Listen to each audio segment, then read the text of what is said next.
Welcome to Powerless to Powerful with Angela Bennett, a show that brings a sassy mix of transformative advice on health, relationships, love, career, and mindset shifting, together with some fun and laughter.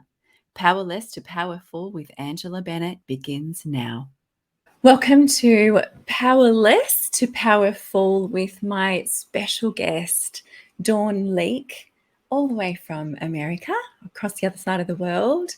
Dawn is a world-class business professional with remarkable expertise in the areas of business and multidimensional coaching, a mirrored portrait of what it means to be a Renaissance woman.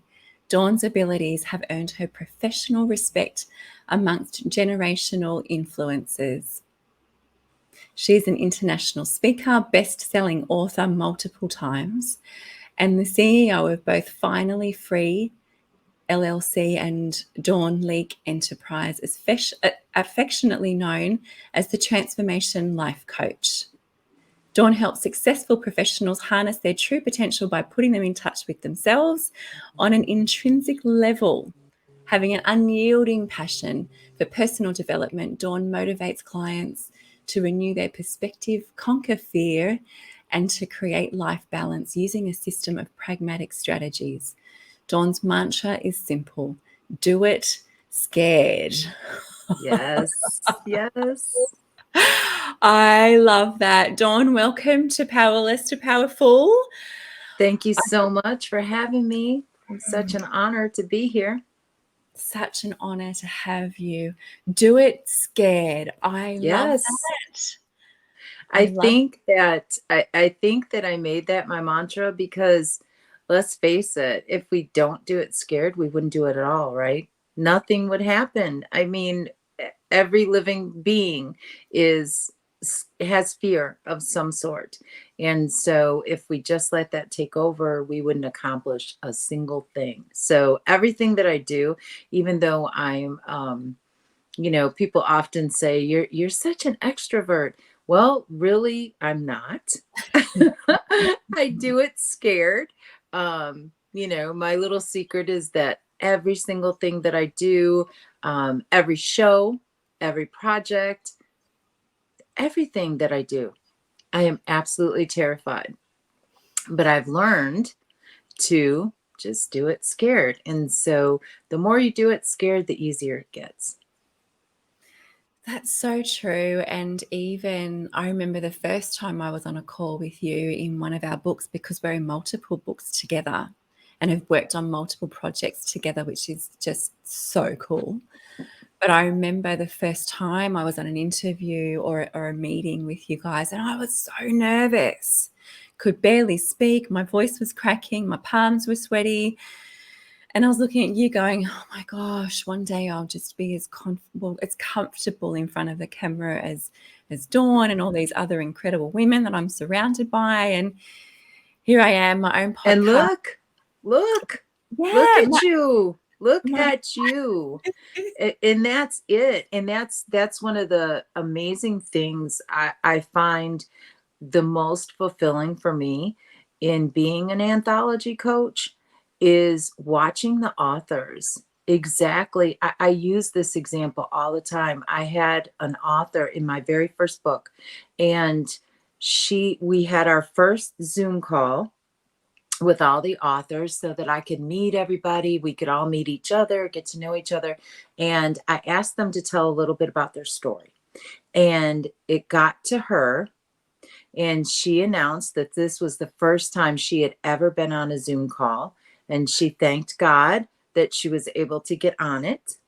And so we were, so thrilled for her. And she started telling her a little bit about her story. And she completely broke down, and she had to get off the call. And it was in part her story, but the other part of it was the anxiety and the huge stress it was getting on the Zoom call itself, because she was so worried she wasn't going to get on. She wasn't going to know what to do. So long story short, 3 months later, she is doing her own video podcast.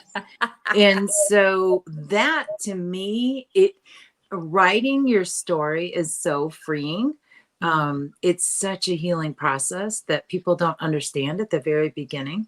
It's scary, and it's scary to write your story and put yourself out there in front of God and everyone, right?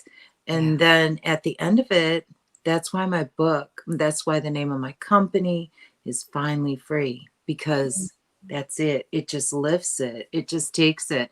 When you say things out loud, when you put it out to the world, you release it. And so I watched that happen with you. I remember the first time I spoke with you on the phone about my first book project. You were terrified just talking about it on the phone. Remember that? Before anything, like, we talked about it, and you did not participate in that book because you let fear take over. So you did not. Yes, that was the very beginning. That was the first time I met you. I fell head over heels in love with you that day on the conversation. Just love your personality. And I was so hoping that you were going to be in the book, and you weren't ready yet. You were still scared. You were so scared. And so, yeah, it really makes a difference. And that's why I say you have to do it scared, or you won't do it at all. Thank you for that reminder. I remember that moment. I was actually sitting in bed. It was either really early or really late. I think it was really early. And yeah, I was so timid and so scared, and I backed out. And then the next project I did with you, or the first being my first, I remember saying, anytime Dawn is on a project and I'm anywhere, I just want to be on it. I will never miss an opportunity with Dawn ever again. And it's been that, wow, no, because it revealing my story in my time, in my words, with my heartfeltness and my healing put to it, was very different to when someone else told my story out of spite and malice. But the funny thing, well before I was ready. But the beautiful thing about that happening was, even though they tried to destroy me through my story, the release of what they did actually empowered me to be able to tell my story the way it really was. Right, and get it right. You want it all. I'm going to right. give it all to you. The correct, all of it being correct. Yes. Right. And now I'm 7 times bestseller. Yes. Yes. And your story's out there. No one can use anything about you as a weapon. No, because you've given it all. You've given it to God. You've given it out in print, in your words. No one can take that from you, and no one can use it against you. It is what it is. It's your story and only yours. And so that's the amazing thing about writing. exactly. Because in that moment, I was powerless. They took that power away from me, and to be on the flip side of that, wow, it is so empowering, so liberating. Yes. So thank you for the opportunity of being in these projects with you, to be able to tell my story. And I did do it scared. And I remember the first time my story was revealed, I suffered vulnerability hangover. I was wiped out for like a week trying to recover from this. So there is so much power in what you do, because you are giving women and men the opportunity to release their stories. And with that vulnerability comes so much courage, but also gives permission to others to tell their stories. So Exactly. yeah. So, I mean, you must have so many experiences and stories, that you've learnt over the years from people. But I want to know more about yours. I want to know what you went through, because I know that you were extremely successful and very unhappy or Right. unfulfilled. Oh, I don't want to put words into your mouth, but Can you tell us about your journey and what it's like? Well, and I'm gonna make kind of making a long story. I'm gonna condense it a little bit. We have But an I hour. was I was a teenage mom, pregnant at 17, and didn't stay with my son's father. He was an alcoholic, and the situation was not good at all. And so I, branched out on my own as a single mom, not really knowing what the world I was doing, but doing the best I could, right? Um, and I was on public assistance.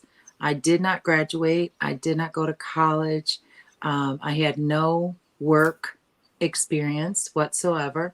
And so everybody said, well, you're pregnant at this age. You're never going to amount to anything. You're never going to be anything. You're never going to do anything with your life. You've just ruined your entire life. And so for the first 6 years of my son's life, I believed it. I'm like, this is Wow. it.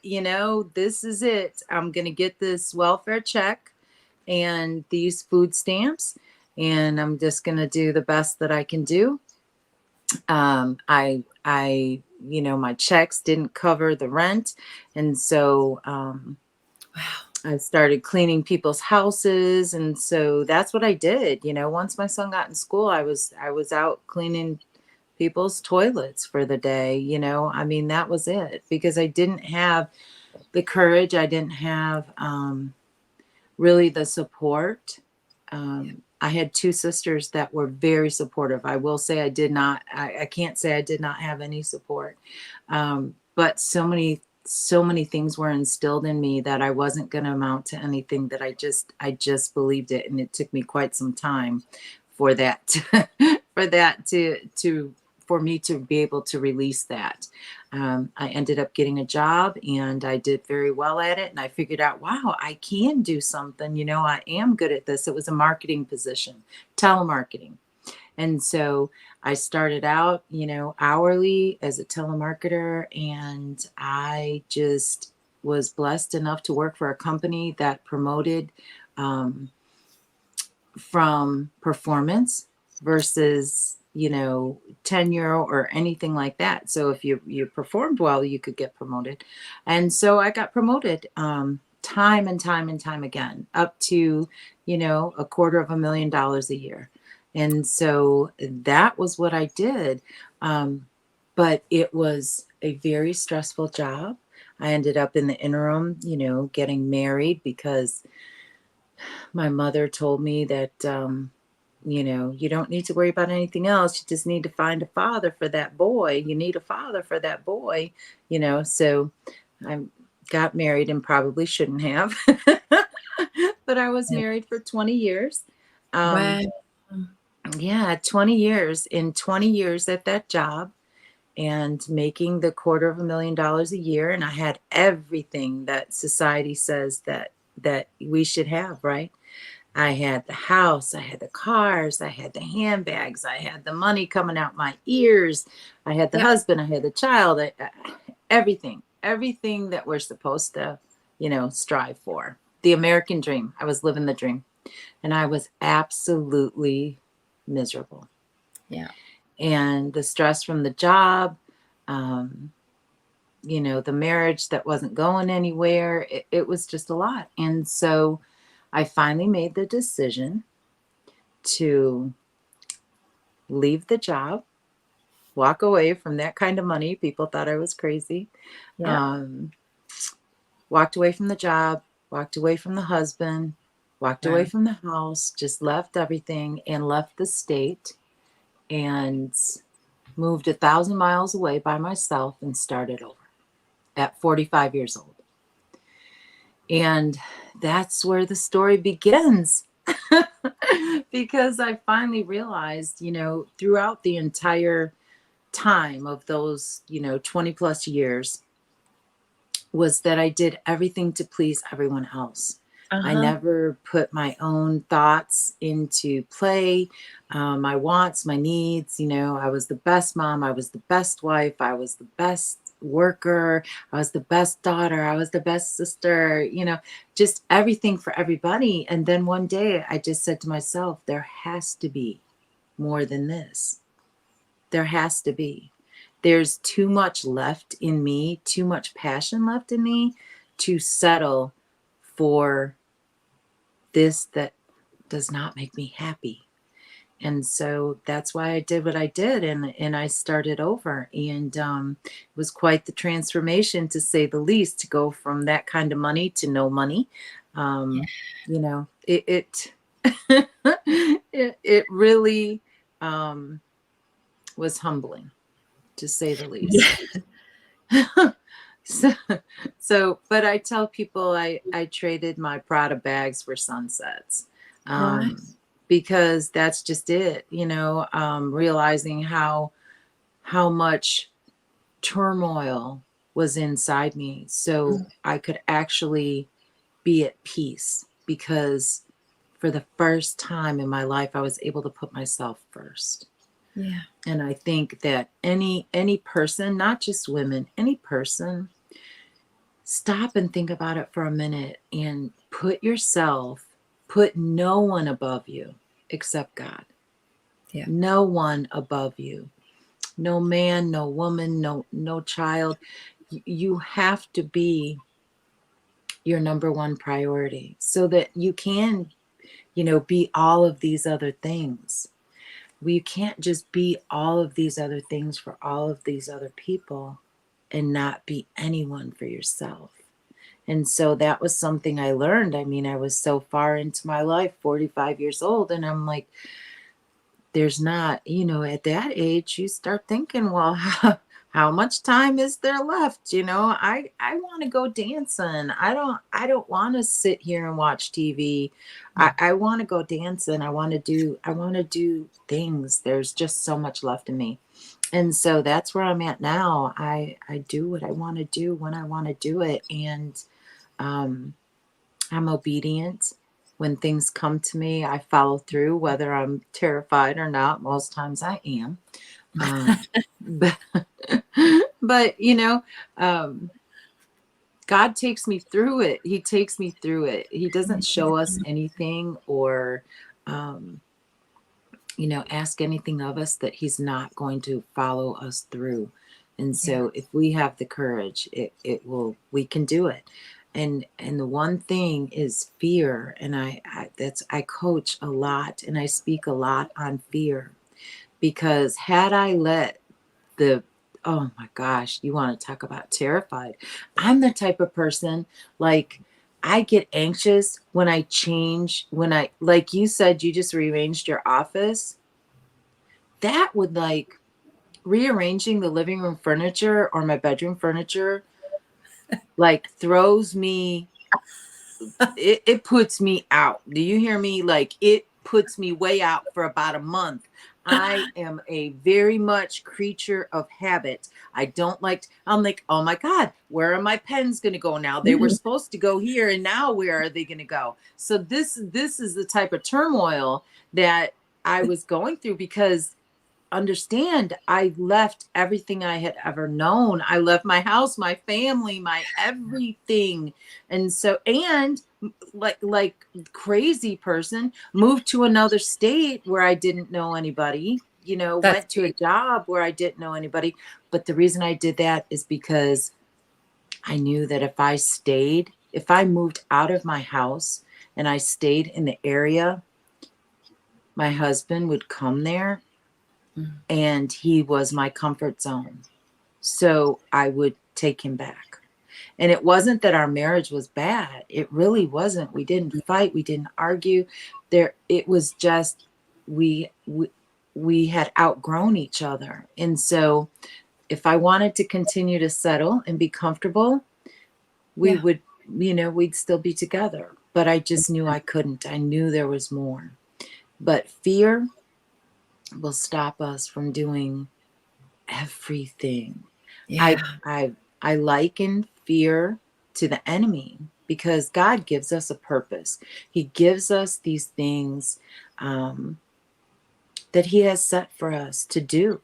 Yeah. And, you know, if we, and this is my best analogy of this, is that if we were in the middle of a sports field, a football field, or whatever, and it was the enemy and it was God, I know which side I'm on. I know which team I'm on, right? I'm on Yeah. Team God. Okay. So we're in this battle and we're trying to win this, right? And we would do anything, anything that we could, anything that we had to do to help God win this battle, this game against the enemy, right? Amen. But yet and still, God gives us our purpose. He tells us, He gives us everything. And we let the enemy come in the form of fear, and we don't do what we are supposed to do. So we are letting the enemy win in the middle of that playing field when we let fear step in, because we know that there is not one person on God's green earth that does not experience fear. It's the one thing that is universal. The enemy knows that, right? So he steps in and he's like, let me get in this form here because I'm going to win. So if we let fear win, we let the enemy win, and so that's the way I look at things. When I really tell myself, Dawn, you have lost your mind. Do not do this. You are terrified. Just leave it alone. You don't have to take such big steps, Sometimes you do. Sometimes you do. And you have to be obedient. And that's kind of Yeah. how I live my life. As crazy as some of it seems to me at the time, it all works out. It's all for a reason. It's all for a purpose. I love that so much. There was so much in that. I know. I was on a roll. I'm sorry. I was Yeah. running. No, don't apologize. And I'm so glad, because I call it running towards the roar, because they're like, you feel the fear, but do it anyway. But baby, run towards that roar, because if there's fear around something, it's generally, there's a power behind it because there's a purpose behind it. So for me, when I look at, for example, saying no to my first book with you, well, there's two things. If you had listened to the fear and you hadn't left, we wouldn't be sitting here having this conversation today. No, we wouldn't. Right? We would not. And I said no at the time, but I learned from that. It was like, okay, so I wasn't quite ready to tell my story then, but I know it's coming. And yeah, I'm scared because it's vulnerable and there's things in there things in my story that I haven't necessarily told everyone. And now they're going to be in black and white for the world to see. And once it's out there, it's never coming back. So you do have to be prepared for that. But feeling that fear and running towards that roar anyway, because I look back to the woman that spoke to you on the phone that day and she's gone. Yes. I love and I honor and I respect her for everything that she brought me to up to that point. But now there's a new version.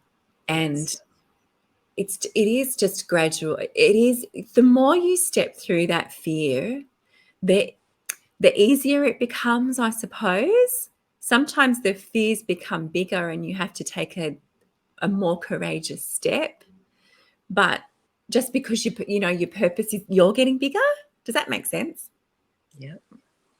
But the other, Absolutely. yeah. But the other thing, so you were a mum at 17, so was I. Yeah. A boy. We may have had this conversation actually. We haven't. We really haven't. Oh, We there you really go. haven't.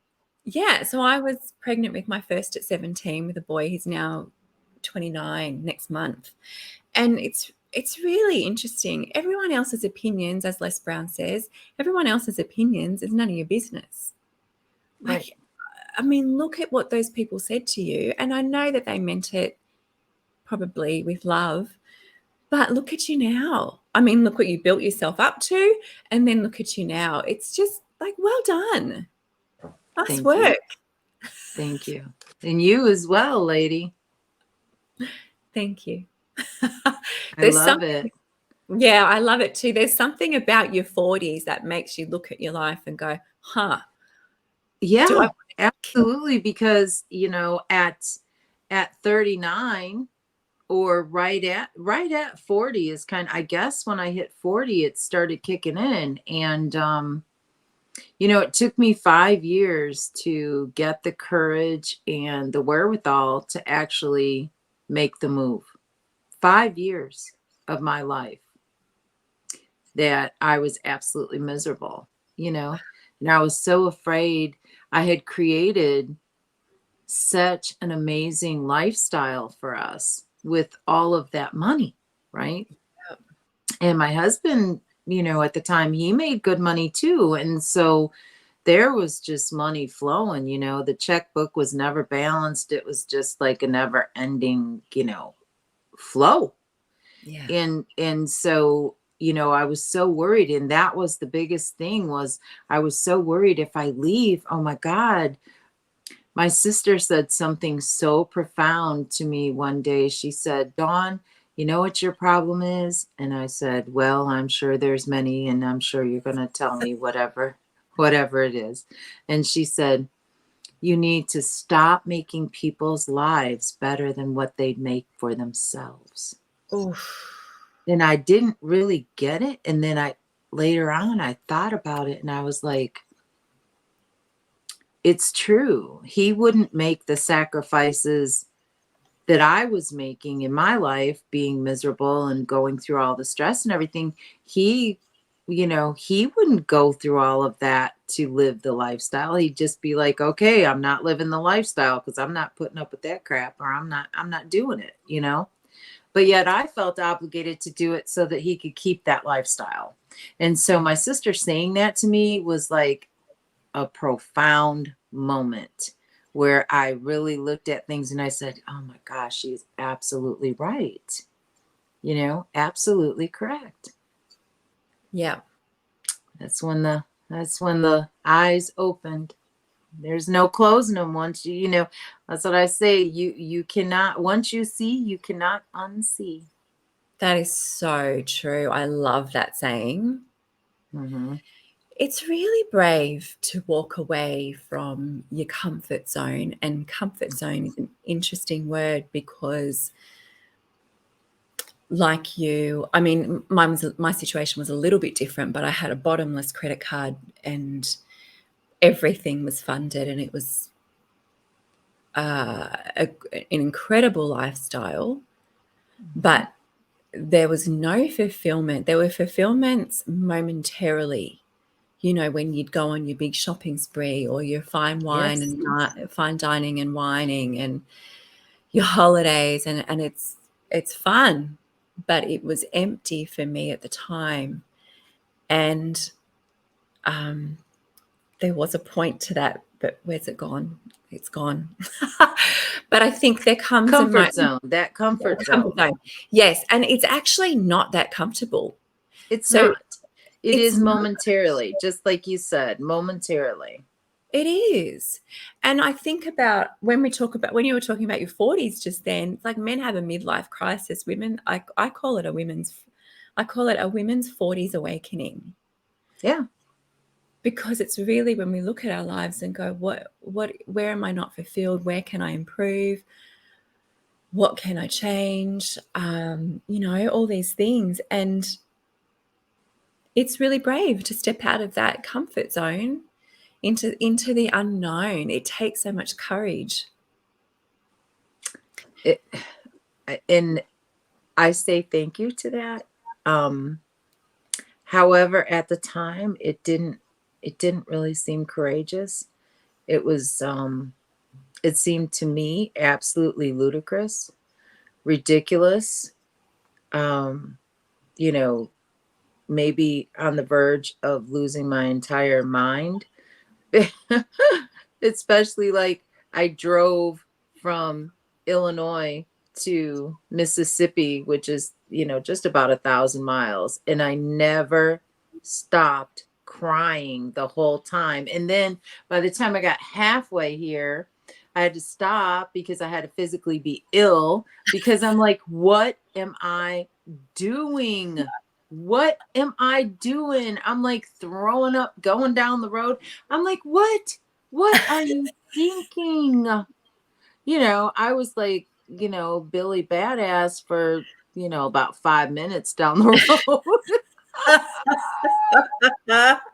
I pulled up that U-Haul, got it loaded up, and that was it.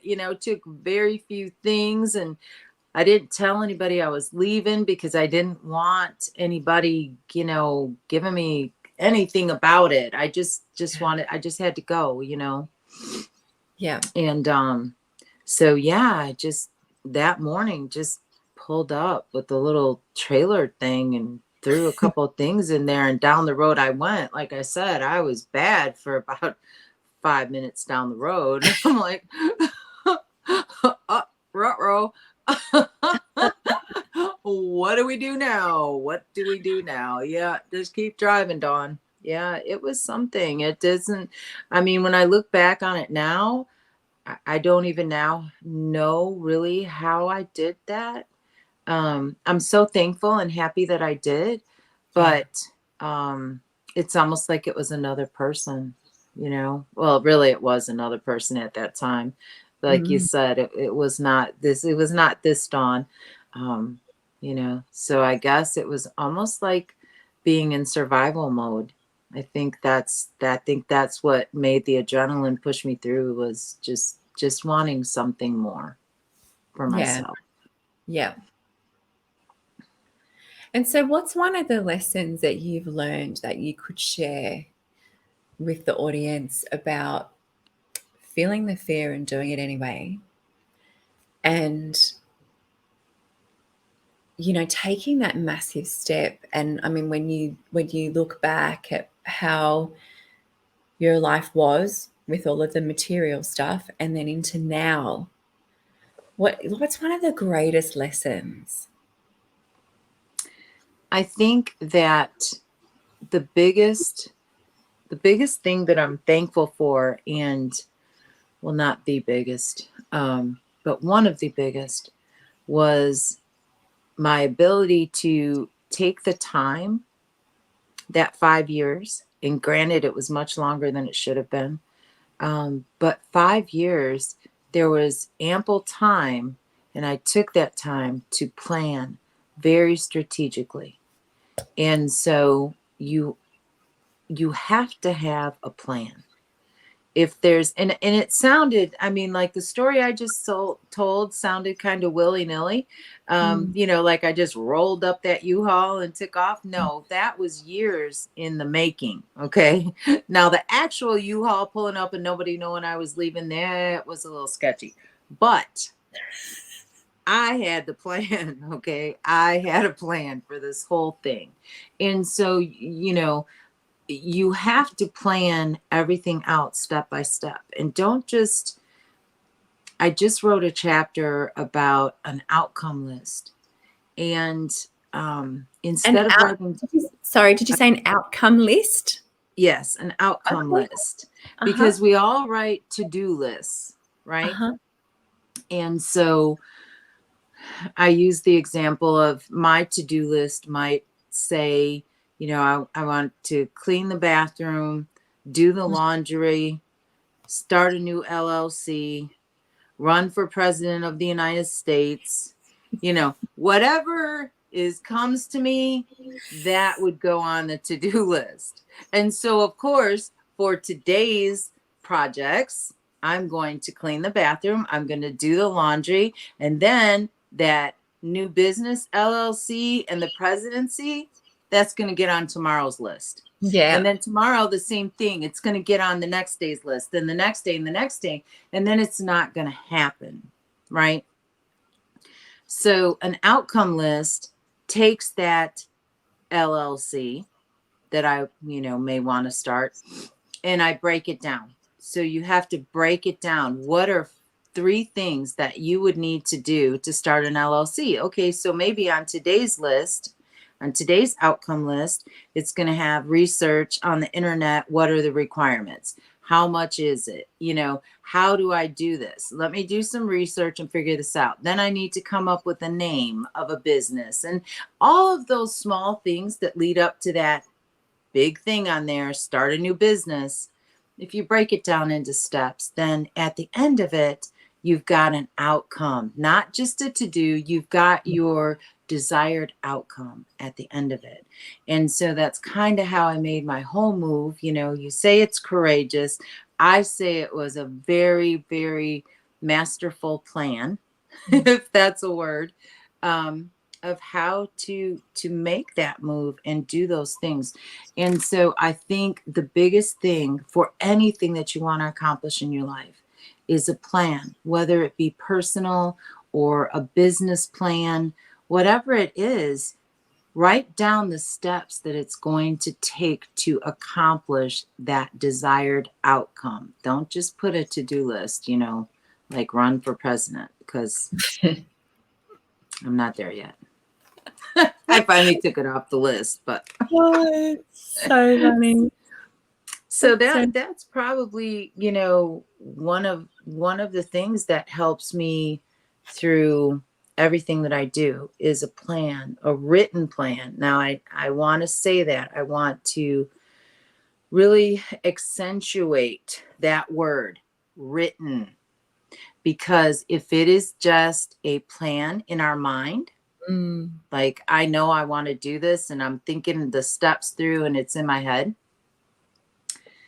as soon as I get the least bit uncomfortable or it gets hard, I change up the whole plan. I'm like, well, maybe I didn't really want to do that. Maybe I just wanted to do half of that to do this, or, you change the plan.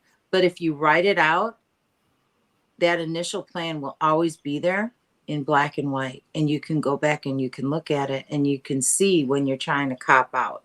You can see that this was not what's going on in here, is not what was written down on this initial plan. And so, yes, we may have to change our steps. We may have to go at it from a different direction, but never change the initial goal. Don't change the goal. Just change, you may have to come around the back door. That is such great advice. That is such great advice. And it also makes sense in my head why I've had goals or to-do lists and they haven't been fulfilled, because you do get to a point and it's like, and I forget the word. Sometimes we put those things on there and they're too big. Yeah. They're too big of a bite. And it's like, we can't get it. It's too much. It's just like, you could say, I'm going to paint the entire house. And then you look at the whole house and you're like, oh, Jesus, Lord, help me. But if you just say, I'm going to paint one living room wall today, guess what? You're going to paint that one living room wall. Yeah. And before you know it, the whole living room is going to be painted if you plan it out that way. But if you just have that big, huge thing, it's like they say, take smaller bites. Yeah. So that's all it is just taking smaller bites and not trying to, what do they say, swallow the whole elephant. Yeah. Yeah, that's so true. Because when we don't accomplish it, then it becomes so almost disempowering or like just deflating. It's like, oh, didn't do it again, never going to get to it. So like you said, it just moves over to every day. Yeah, it moves over until you just remove it from the list. Yeah, that's so good.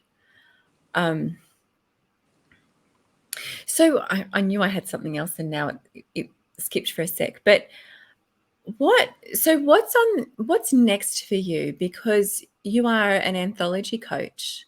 So you can explain that, but then also tell us what is next on your agenda, because you've got some massive things coming up. I do. And, terrified of every drop of it. So Um, nothing new, nothing new. I'm scared. Um, so yes, I am an anthology coach, and a little bit about the anthology coach thing is that I started out as a transformation coach, as you know, my bio said, because I felt that when I decided to make my huge transformation and flip my life upside down and start it all over again at the age of 45, I was thinking to myself, wouldn't it have been great to have somebody be able to walk me through that mess a little bit? Yeah. That would have been great. A coach, like someone that's actually done this type of craziness for real. And so that's where that came from. And I have coached some people through, doing things. And, I don't want people to think that, oh, she's the coach that tells you to leave your old man and, just Yeah, that's just get a not what we're divorce and saying. start, none of that. Yeah. It's just to help people through transitions. And there's so many different transformations that people want to make in their lives, whether it's personal or with business. I have vast experience in business, having worked for, a multi-billion-dollar company in a upper management position. So business is my forte. So it all kind of just mixes together. But the anthology thing, I did the first book, Finally Free, and immediately, and I didn't know what I was doing. I want everyone to know I had no clue how to do this. All I knew is I was watching other people, and I had been in two or three other books, as a co-author, and I just knew that I knew how I didn't want mine to be. Yeah. So I didn't, one of the experiences was fabulous, and I kind of mirrored that. Some of the other experiences weren't as great. And so I knew I didn't want mine to be like that. So I just kind of based it, and then I kept building on it and building on it and building on it. And of course, terrified as usual, hoping that I could just make this thing successful. And it was very successful. And after that, people just started approaching me and asking me, can you please coach me on how to do an anthology? And my God, this was nowhere in my wheelhouse. This was not anything, but, it's kind of where God put me. And so I've been there ever since. And, I still coach on business, and I still coach on transformation.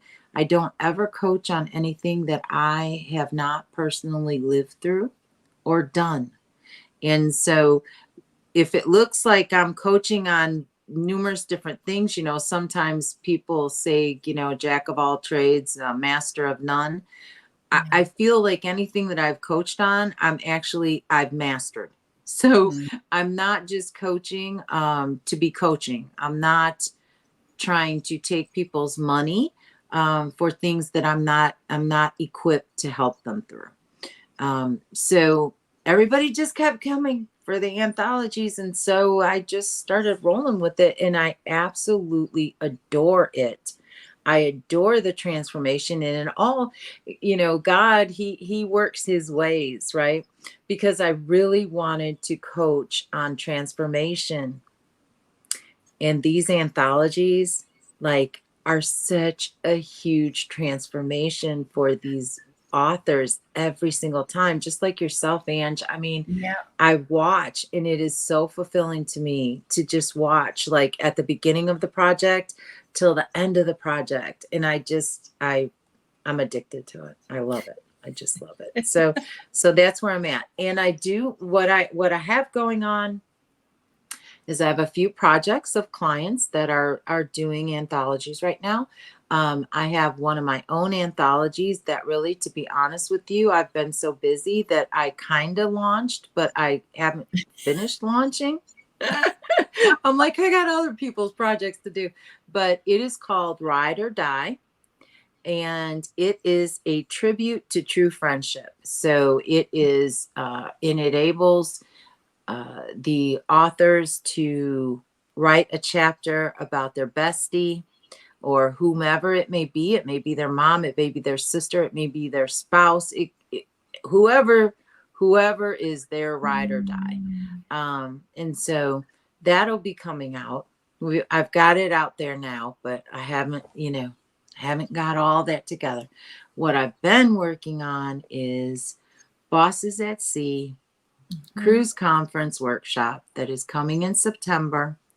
And that is going to be a huge, huge, huge epic deal. So I'm very excited about that.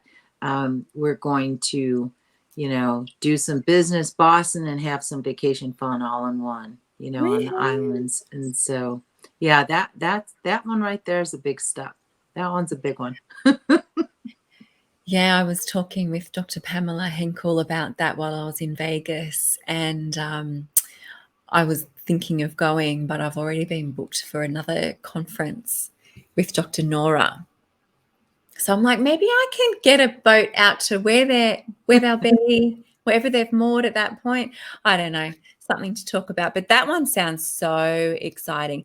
I love the Ride or Die. I'm looking forward to that one. But the Bosses at Sea just sounds like quite the experience. That's Yeah, there are so many amazing speakers, that have signed on so far, that it's just all different things about different aspects of business, personal. It's a mix of everything together, because I've had speakers approach me and say, well, this conference is about business, and I coach on this, or I speak on this, and it's about personal peace and different things like that. And I'm like, it all goes hand in hand, because you can do whatever you want with your business, but if you're not good with yourself, nothing you do is going to go to its full potential of success. I can tell you that right now, because even myself now, if I'm not right, mind, body, and soul, my projects do not flourish. So you have to know where that inner peace is at. I couldn't agree with you more. I had been so out of alignment for so many years, and trying to make projects work and trying so hard to the point of just exhaustion. And that becomes so demotivating, because you're like, nothing's working. I want to give up. And it's a really hard place to be. Mm-hmm. So knowing what your purpose is, knowing what your passion is, and really being true to that, and putting yourself first, as you were saying, it's paramount. Like, it's not an option. No, it's definitely not. Self-care, putting yourself first, deciding how you feel about something, versus sometimes we are, pressured to do things, or pressured to act a certain way, or be a certain place that we don't really feel comfortable being. And it's just, you just have to stop, take a deep breath, and show yourself some grace, and love yourself the way that you love other people.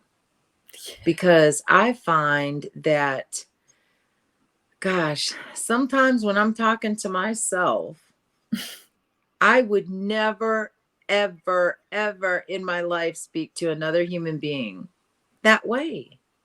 So why do we speak to ourselves that way in our mind? Or why do we come to these conclusions about ourselves that we wouldn't do to other people? We just have to give ourselves grace, and we have to love ourselves, more than anything else, except, like I said, except God. Don't put anyone above you except God. That's it. Because you're his vessel, and you're created. He created you, beautifully and wonderfully made. And so don't treat yourself otherwise. Yeah. What a beautiful note to end on. Absolutely. I love that. Is there anything, number one, how people can get in touch with you if they'd like to reach out and for whatever reason, but if there's anything that, one more thing that you would like to leave, what we left on was perfect just then. But if there's, Yes, absolutely. I can be reached on most all social media, LinkedIn, Facebook, Instagram. It's all under my name, Dawn Lieck. I try to keep it simple so you can find me if you find me. I also have a website, dawnleek.com. And so, yes, my email address is dawn@dawnleackenterprise.com. So I would love to hear from anyone that would love to reach out. That would be fabulous. And yes, I think we ended it perfectly. It has been such a joy and an honor to be here with you, Angela. I love you so much. I have from the moment I spoke to you. The accent gets me. I love that. I love that. But just your personality, you are just beautiful. You are just beautiful, and I'm so proud of you and excited for your show. Thank you, Dawn. Thank you so much. It's been such an honor to have you, and I would love to have more conversations with you, not just on the podcast, but in general, because we don't really have a lot of spare time, the both of us, just to sit here like this for an hour with a cup of coffee. So this has been Right. just so beautiful and such an honor. Thank you so much. Oh, thank you. Follow Angela on Facebook and LinkedIn at Angela Bennett, on Instagram at angieb_transformations, or visit angieb.com.au. And remember, your past does not define you, it refines you.